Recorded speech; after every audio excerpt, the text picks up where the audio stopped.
Mhm. Hello and welcome to this edition of the podcast where I'm delighted to be joined by Augustina Tetsola. So hi, Augustina.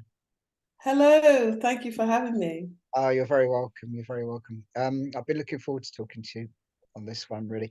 Um, so what you do, sort of job-wise, etc., is a divorce coach, life coach, etc. But we'll come on to that, I'm sure, at some point. But if you want to start off by talking about your upbringing, particularly how it might have kind of pointed you in the directions you've ended up, basically. Yeah, so I was born in Nigeria in the 1960s. And at that time, there was actually a civil war going on, the Biafran War. Oh, And yeah, yeah, yeah, yeah, so we lived in a small villagey town. So we weren't that aware of the extent of the war. We were protected from it. But yeah, life was difficult. And at that time, my parents actually came to England to study when I was probably 9 months old. And my sisters and brothers and I were brought up by my dad's sister, my auntie. So I knew my parents lived in England and they came to visit us in Nigeria occasionally, but I didn't really get to know my parents properly until they brought us back to England when I was 11 years old. uh, So a complete change of culture and yeah. I can change of imagine. everything. Yeah. And where did you go? Whereabouts in England were you?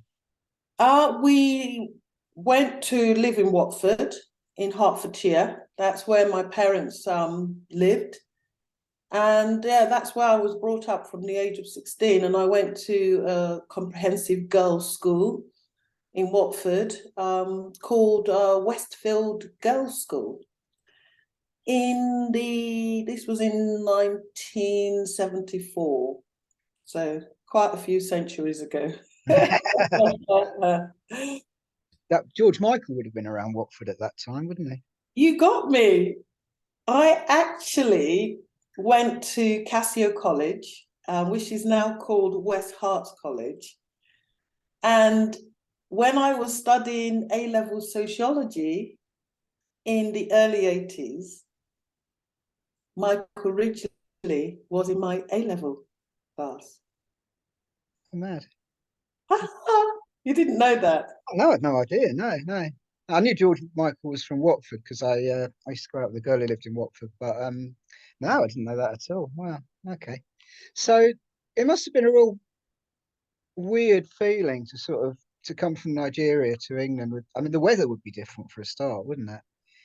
And you must have felt like a bit of a fish out of water, I'm It's presuming. always, yeah, it's always really interesting and in some ways challenging when you look back, as I'm looking back over 40 years. It was very challenging, it was very difficult, but most people say the same. We were very much in survival mode. Mm. You know, we came to a very different country, a very different culture, different in every way, weather, food, people, you name it. It couldn't have been more different. But I suppose it's a testament to the resilience of human beings because we had to dig deep and straight away find a way of getting on. There was a lot of bullying in school. I'm not going to be saying anything new when I tell you in the 70s, in the mid 70s, there was a lot of racism. Well, yeah. All of this has been covered before. And like my sisters, I really struggled at school because we had to learn to adjust and we were bullied and there was racism. And I spent a lot of time having to defend myself against yeah, bullies. And I have to say, the teachers didn't help. Let's put it that way. I can believe that. Yeah, I mean, I went to school the same time as you. Oh, sorry about that. That's somebody testing how far along. Mhm, Yeah, I went to school the same time as you, and it was like that. I went in Sidcup, which is kind of southeast to your northwest of London, really, mhm, and it was deeply unpleasant. Really, mhm. hated it. Hated it. Yeah. So, what did you do when you left school then? Well, going back to school, it was very difficult. And I was told, I always used to say I wanted to be a barrister because my auntie, in fact, my cousin, she's a lot older, so we call her auntie, was a barrister.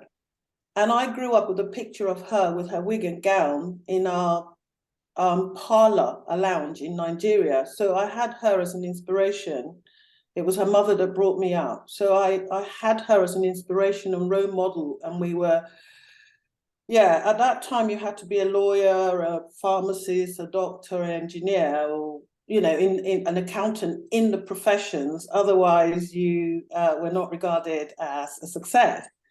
So when I was at school suffering, and there was a lot of streaming at that time, I was in one of the lower streams because we had to try and learn how to speak English for a start, having come from a country where we were speaking pidgin English. So I was really failing at school, but I still used to say, I want to be a barrister, I want to be a lawyer. And the teachers were very clear in letting me know that that was not going to be possible for me in my life because of how I was presenting at the time. Yeah. Mm, mm. So I really didn't achieve very much at school. I ended up with a handful of what was known at the time as, I think they called CSEs. Have I got that right? They Yeah, were yeah, they were below GCSEs. They were below O levels. right. Yeah, I Yeah, remember there was O levels and there was CSEs. that's That's right. yeah, yeah. Yeah. Yeah, I didn't make the grade for O levels because of all the kind of trauma of my school years. So I did CSCs, I didn't do very well. But I went to Casio College, as it were, and did my GCSEs and my A levels there, and completely different environment. I'd had a few years to adjust.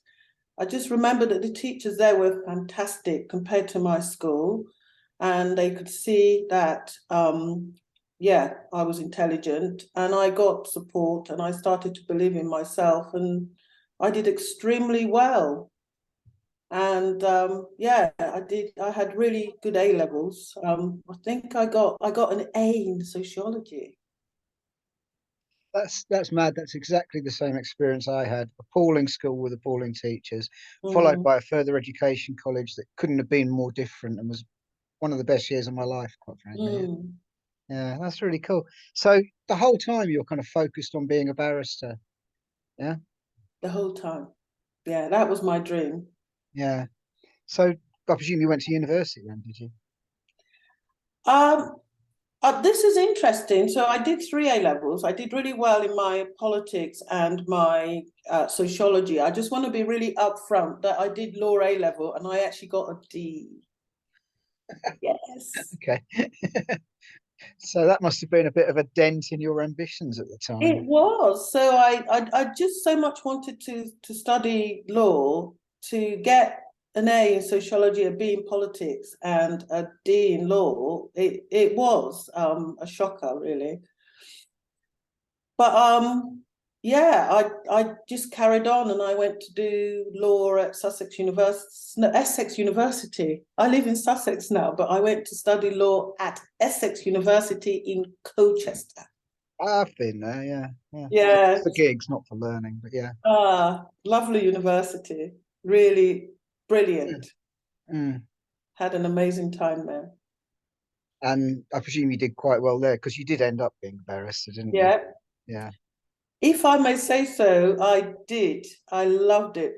My university years, probably one of the best years of my life, where you get introduced to amazing people from all different countries. And our university was quite small. It was very nurturing and just a wonderful environment to be in at the time.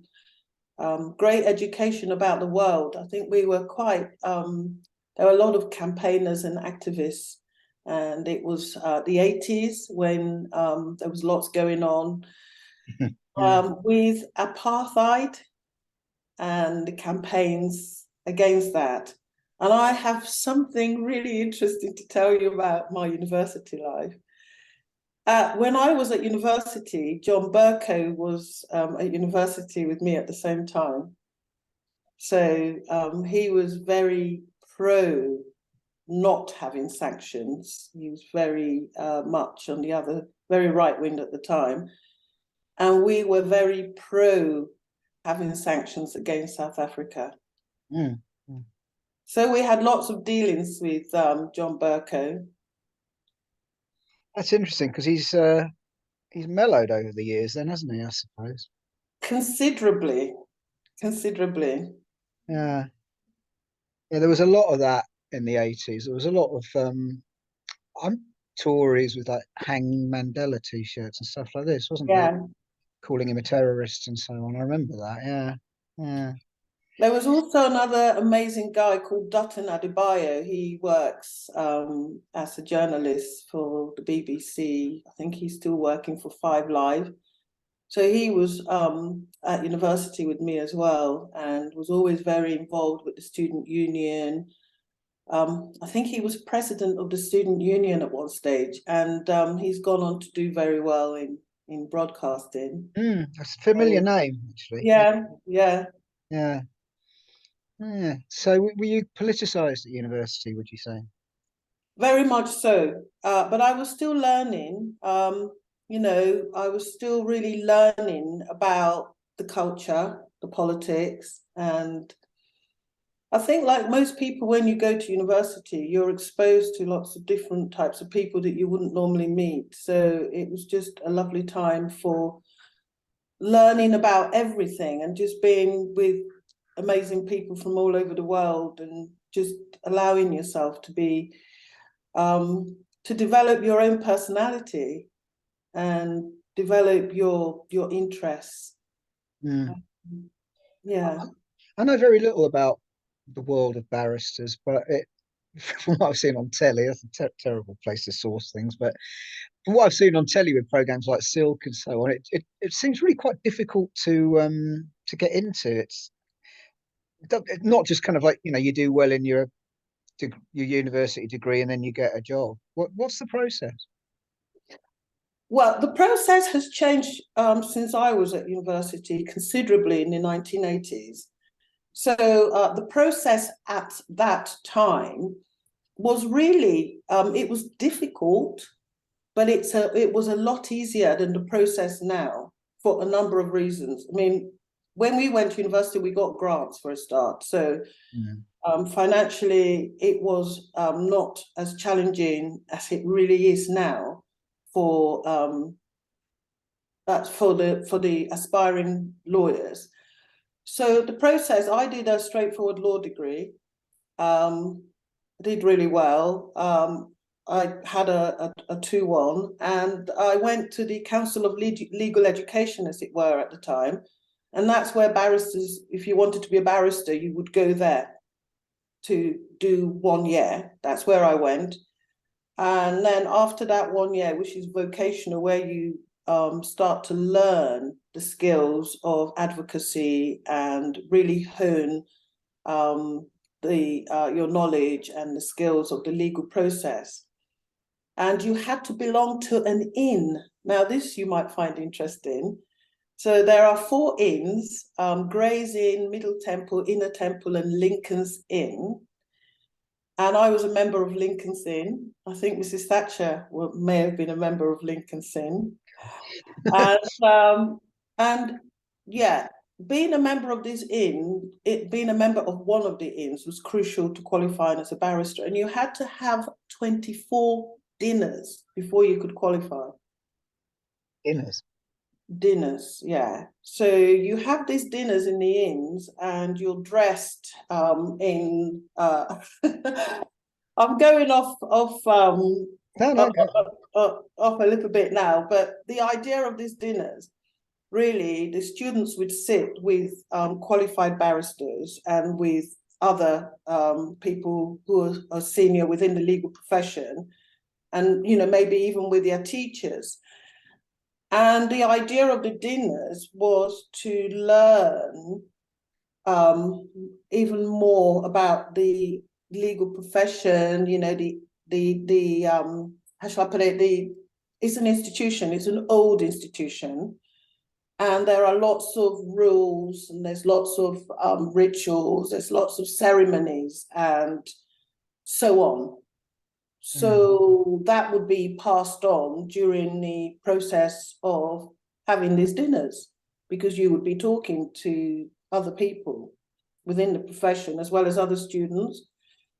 There was lots of port drinking involved, and excuse me, on a more practical level, it also actually taught you how to really interpersonal skills. Right, yeah. So, small talk and how to relate to other people, which is really important if you're a lawyer. Was it intimidating? Um, it wasn't at the time, I have to say, but that might have been just my personality.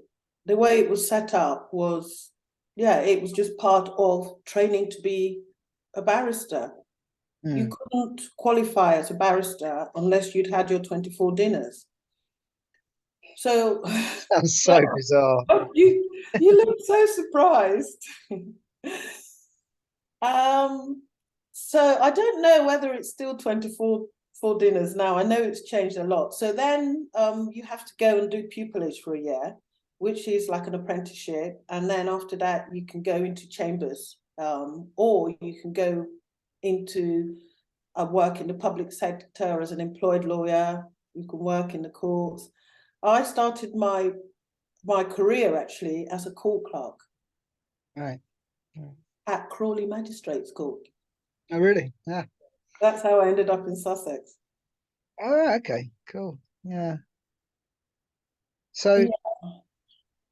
you're in this atmosphere where people's whole futures are being decided for them. That must be kind of weird to sort of, I mean, or did you just not think about it in that kind of way? Um, I think at the time I was so driven, and I was so keen, I was so passionate about being a barrister. And from where I came from, it was a really big deal that I didn't really question anything. I just worked as hard as I could, did as I was told, and at the end of the day, yeah, I just, there was a lot of acceptance around a lot of uh, the culture, if I could put it that way, the culture being a barrister. I didn't really question it very much. I just needed to succeed. So how long did you do that for? So I started I've never actually practiced as a barrister in chambers.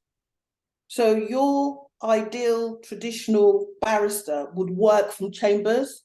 They would be self-employed, and they would basically get briefs from solicitors.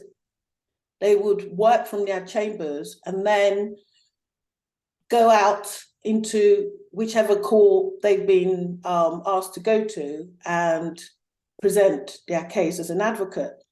And most barristers will either be defending or they might be prosecuting. So what's interesting for me is when I left bar school in 1986, the Crown Prosecution Service was being set up around that time.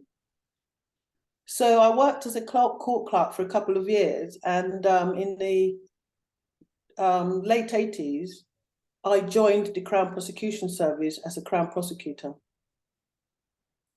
Was that purely a sort of career move, or because I'm getting all this from Silk, the TV show, so you know, not quite the real world, but it seems like there's a sort of some people prosecute, some people defend, Yeah. and feel quite strongly about that. Did you feel strongly about it? Well, it was really interesting for me because by the time I left bar school, to be honest, I needed to earn money. Mm. So my focus at this stage was getting a job that was secure, that I would enjoy. And I've always wanted to be a criminal lawyer. I used to watch Crown Court. Oh God, yeah, I remember that. Yeah.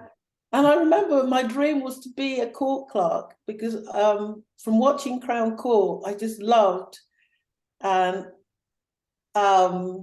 yeah, I liked that role of the court clerk who I don't know why, I think they seem to have so much power and seem to know everything that was going on. So that's why I went straight into clerking and went and became a clerk. And then in Crawley, then in Brighton, and then from Brighton, I joined the Crown Prosecution Service.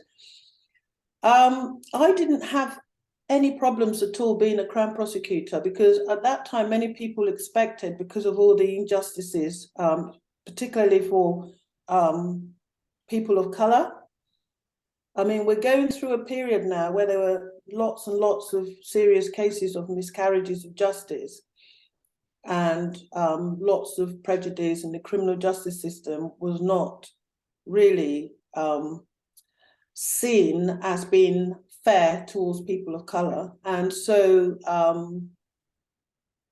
it was quite an interesting time for me to make a choice to join the Crown Prosecution Service. But I was effectively headhunted by the CPS, who saw me working as a clerk at Brighton Magistrates Court and approached me.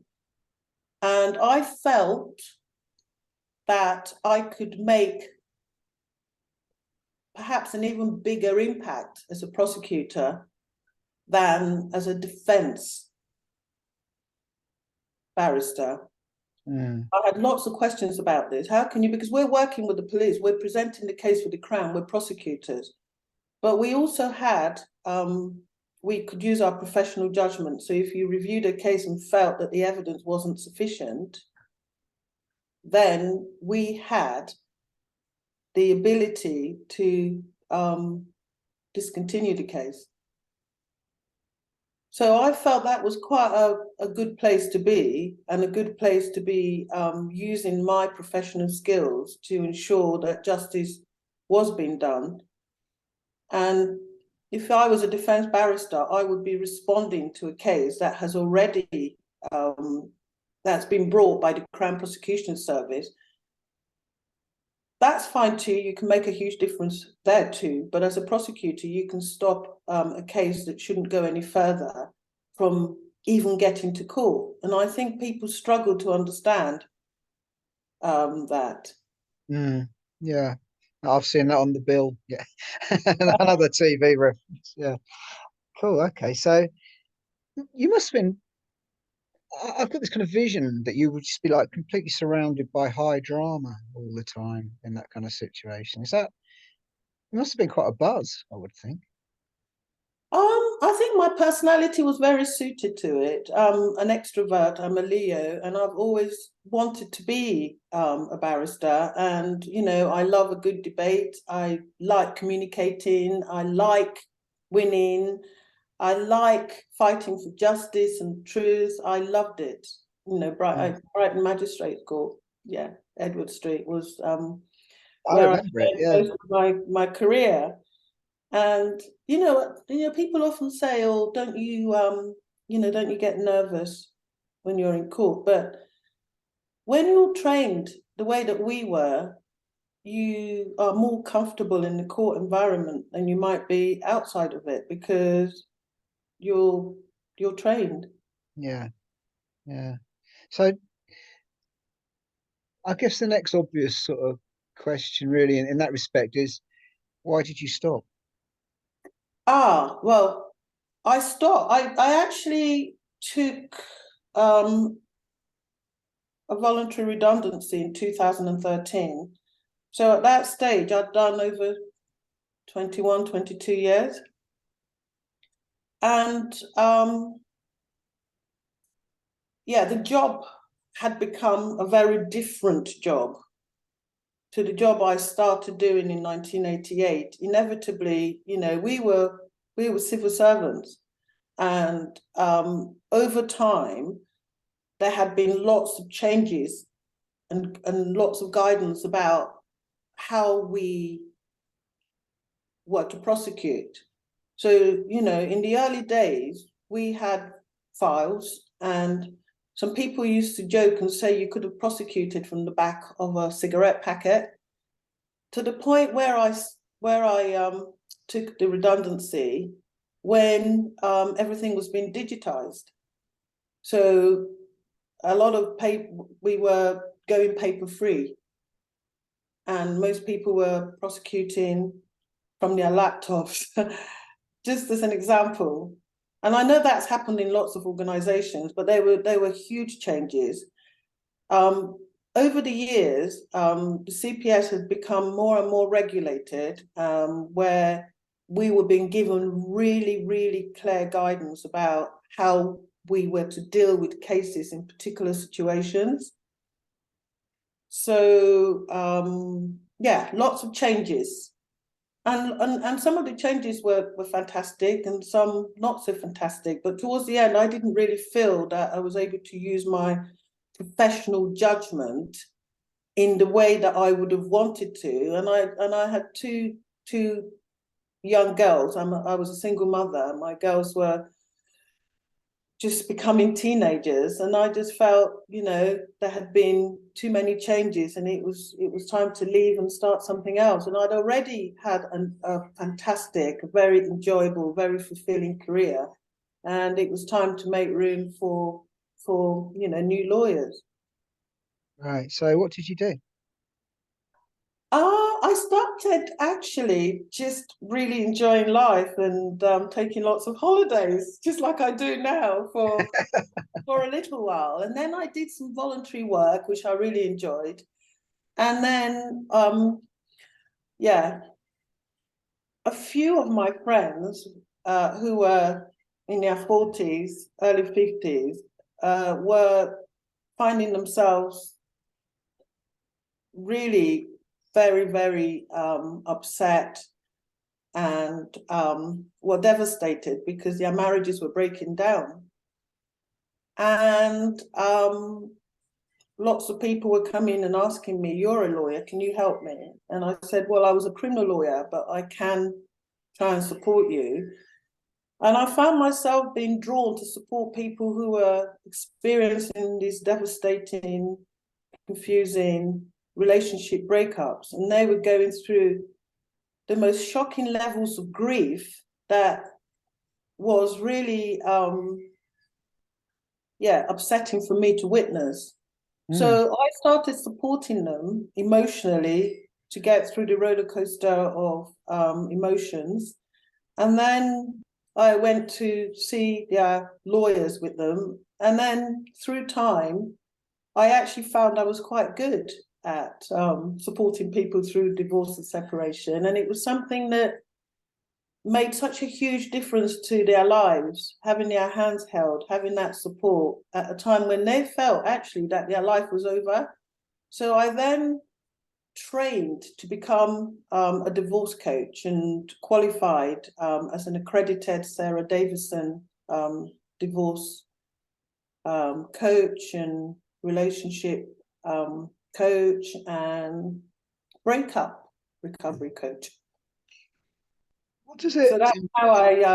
that's how I got into that business. So what do you do to help people who are going through all that? Then what is? I mean, there'll be practical stuff, obviously, about the legal side of things, but what about the? I presume there's a psychological side as well.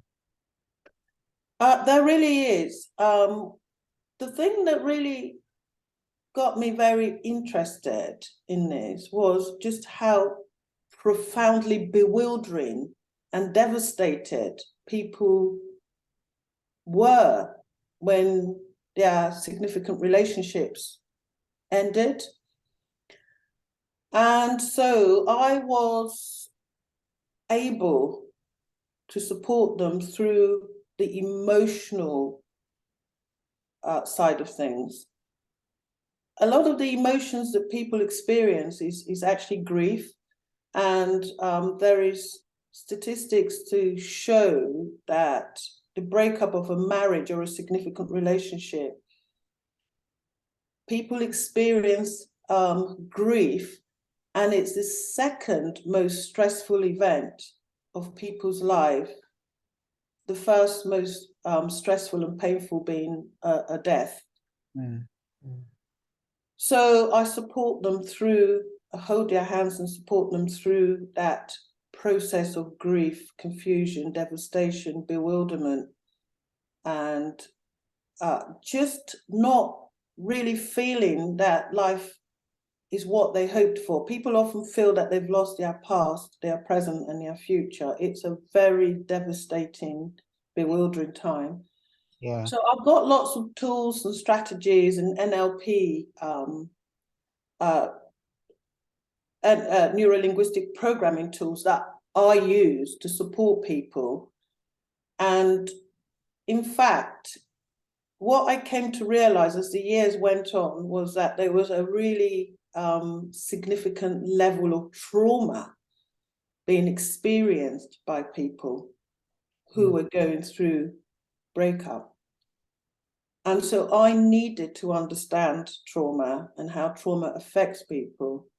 I started off referring people to other trauma specialists who had the expertise. And then I eventually qualified as a trauma-informed coach. And that was a game changer when I became trauma-informed and understood how relationship breakups traumatize people, because the way you support people is different. This really interests me, having been through it, I suppose. What's the difference between grief and trauma? Well, there are 5 stages of grief, which I'm sure you know. It starts with denial at the first stage and then works up to acceptance at the 5th stage. And in between, you've got bargaining, you've got anger, and you've got depression. So that's grief. Now, trauma is basically anything that has an emotional impact on someone. So a lot of people talk about little trauma and big trauma, but in reality, if there is an emotional impact on you, which is negative, and it is affecting you on a level, that is trauma. You can have physical trauma, you can have emotional trauma. But trauma remains anything that's having a negative emotional impact on you. So what do you do to get people through that or beyond it? When I trained in trauma work, that's when I realized that in order for us to really live our life fully and be happy, we need to get to root cause resolution rather than the symptom. So without really wanting to go too deep, the way I work mainly with internal family systems. So what we do is we support people to find out what the core inner child wound is. So there will generally be a belief about themselves. Normally, I'm not good enough, I'm not lovable. And so we find out what actually is the core inner child wound. What is the problem? And then what we then start to do is we work with that person to see how that affects them in their daily life. So many people who are wounded in some way, they will develop what we call protective parts. And those protective parts usually are ways of people getting through life. And if I tell you a protective part might be something like self-sabotage, controlling behavior, anger, lying, So we then, the way we show up in life is usually as a result of something that's happened to us in our past. So really it's about education, to sit with someone and find out what has happened to you, what's at the root cause of this emotion. Because when we just deal with the symptoms all the time, so if you get someone before you who is very angry, maybe someone sort of presents as a narcissist, which we hear a lot about these days, but when we start to really dig deep into what's happened to someone, why are they so coercive and controlling? I'm not saying they're not a narcissist. We might, or a people pleaser, it's a classic protective part. Being a caregiver is a classic protective part. So you start to understand what's happened. And we don't say what's wrong with you. Why are you so angry all the time? Why are you lying? We find out what's happened. So we go to root cause resolution rather than dealing with the symptoms all the time. So the way someone shows up, how they behave, is usually a symptom of what's happened to them. And once we know what's happened, then we can work with people so that they don't integrate with their protective parts, so to speak. So you don't become a liar, because that's not who you are. You don't become controlling. You don't become a people pleaser. You can just be aware that these are parts of you that you have developed to cope with your trauma, but that's not who you are. So it's just really education, what we call educating people so that they don't become their protective parts. That must really change people on a very profound level, I would imagine. Well, it does change people on a profound level. It changed me, and that for me was just made me look at life completely differently, because you've heard a little bit about my upbringing. So I have abandonment wounds because, I was brought up in Nigeria. I didn't really know my mum and dad, till I was 11. I was brought up by my auntie. I had a very happy upbringing, but I didn't know I was carrying abandonment wounds. So one of my protective parts is actually being an overachiever. So you start to want to please and you want to achieve just so that you can be liked, as a response to my abandonment wounds. So it's, to me, understanding why people behave in certain ways and why people show up in certain ways, it's really important, because otherwise you're always dealing with the symptoms. So going back to divorce coaching and, the problems that people experience when their relationships end, it shows up as a trauma for people. The end of a significant relationship is a trauma. So therefore, it was important for me to understand how to support people through this trauma.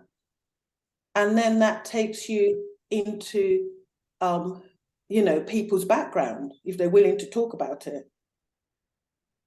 How did you get into this relationship? Why did you stay? The whole thing just really opens up.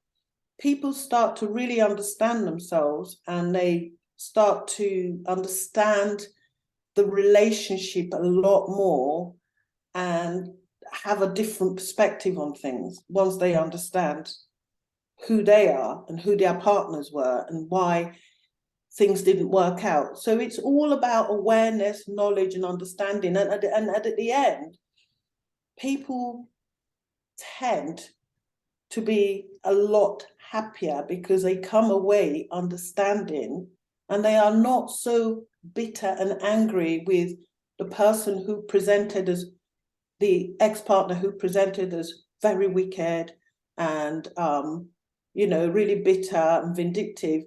They start to have an understanding about why that individual behaved in that way, and they have an understanding about why they stayed in the relationship or didn't stay in the relationship, whatever it is. But they start to understand the relationship dynamics.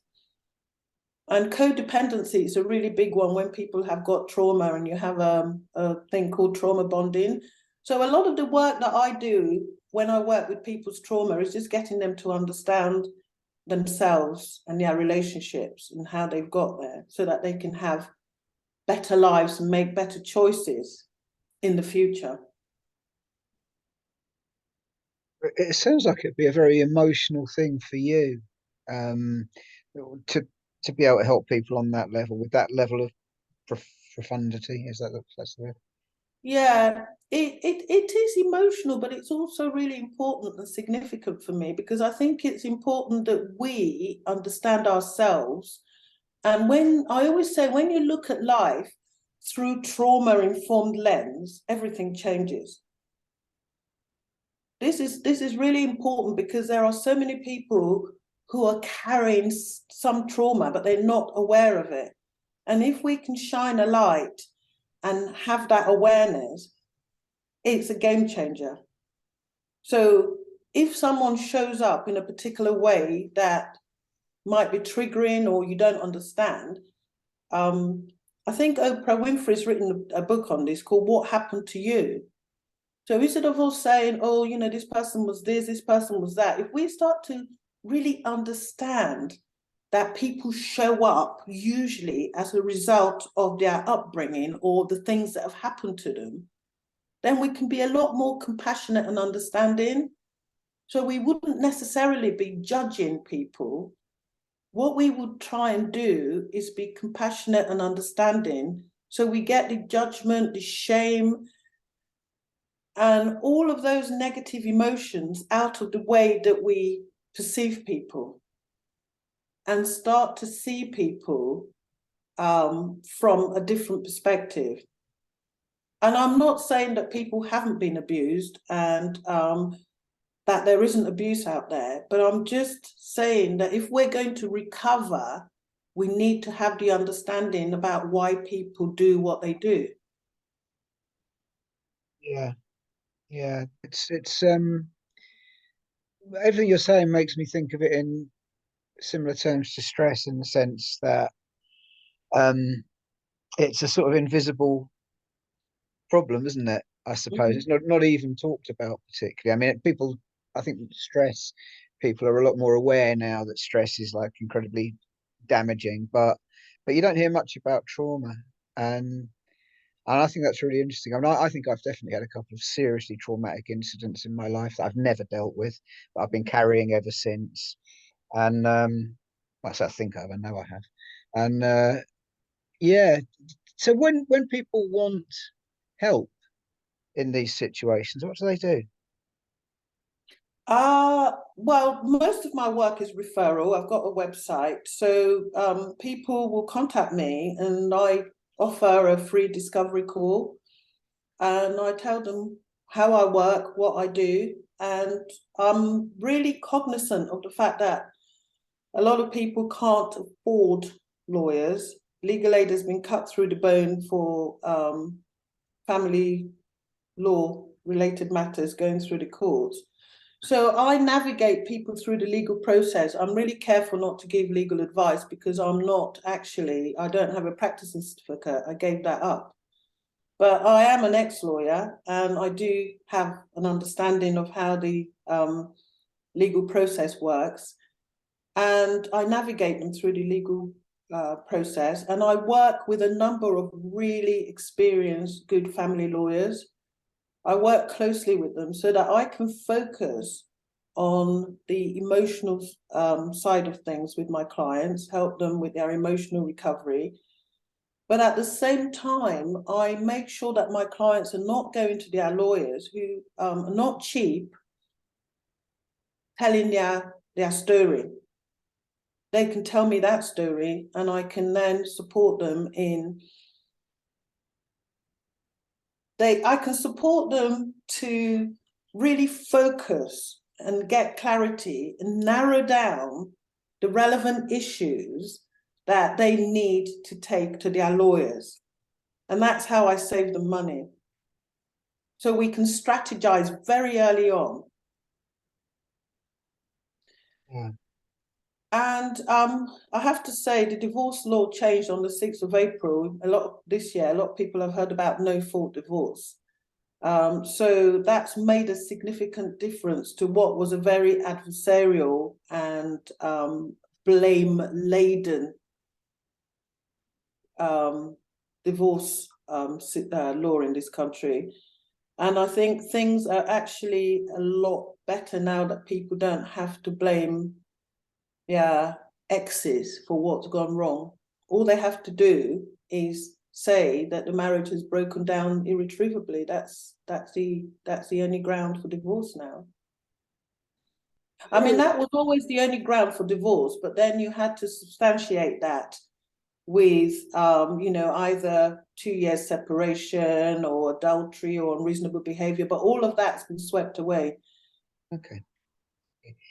You hear a lot of people getting quite angry about divorces, about so and so walking off with all this money that they perhaps are perceived to not deserve or whatever. Is that true, or is that just sort of something a tabloid type thing? Well, how should I put it?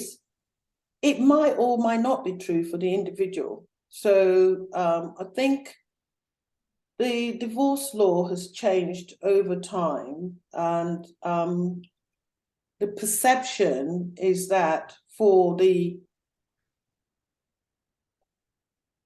main breadwinner, should we put it that way, or the person that comes in with the most money, it can seem unfair. But like with everything, you have to know the full story. You have to really understand the family dynamics and the contribution that both sides to the marriage have made, and especially if there are children involved.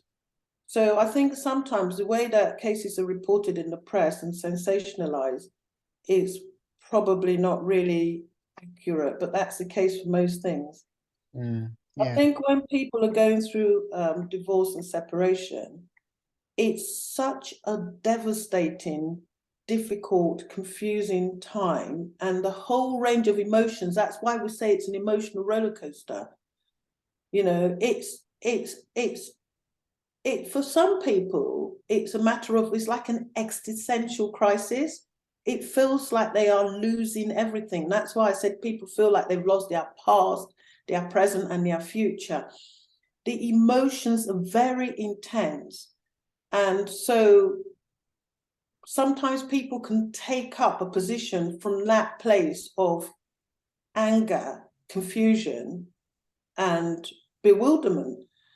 So that's where I come in. I try very hard to get people to try and understand what's going on, to try and recover from some of the worst of the negative emotions before they really start to engage with the legal process. Because if you engage with the legal process from a place of such anger, and sometimes people are bitter and vindictive, you're likely, very likely, to make mistakes. So it's good to get people to a place of calmness, if possible, amicability. I always try, when there is really no abuse or any other concerning aspects, for people to try and be amicable. Because the legal system that we had, certainly before the 6th of April, when the divorce law changed, was adversarial, because you had to blame to a large extent. And then that really encouraged people to be at each other's throat. Yeah. And it really fed the fight. And then, of course, the only people that win in that situation are the lawyers.